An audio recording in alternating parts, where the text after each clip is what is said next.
Yesterday, the International Criminal Court issued arrest warrants for Israel's Prime Minister and former Defense Minister, as well as the military commander of Hamas.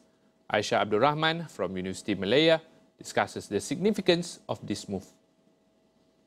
There's huge significance when it comes to the issuing of these arrests. It has taken six months at least, but then so many things have happened since the request.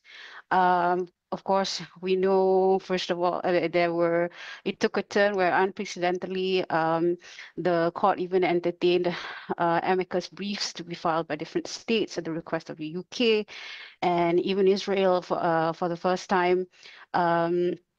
He even filed a challenge against on various issues, including jurisdiction.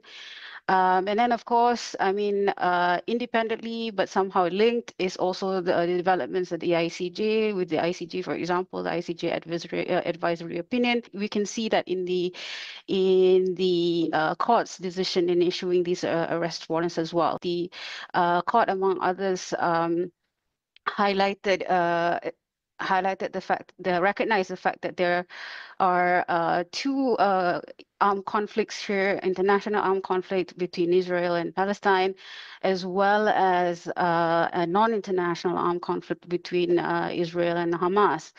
And in that sense, international humanitarian law will apply. And for instance, for the non-state parties in that sense, obligations under the Geneva Conventions, Common Article 1, would also be relevant here.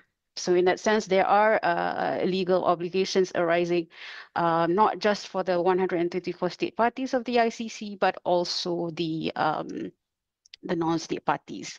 Aisya also highlighted the unprecedented nature of the ICC's arrest warrants.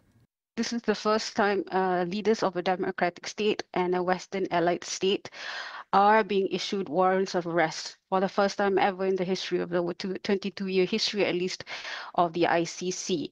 And this is, of course, sends a strong message of the fact that no one is above the law, no one is above international law. I think, and when it comes to the states themselves, political cost of the state as well. I mean, this further exposes the double standards, for example, with the likes in US, and of course, for the UK, for Germany, for France, for Canada, who are state parties to the ICC.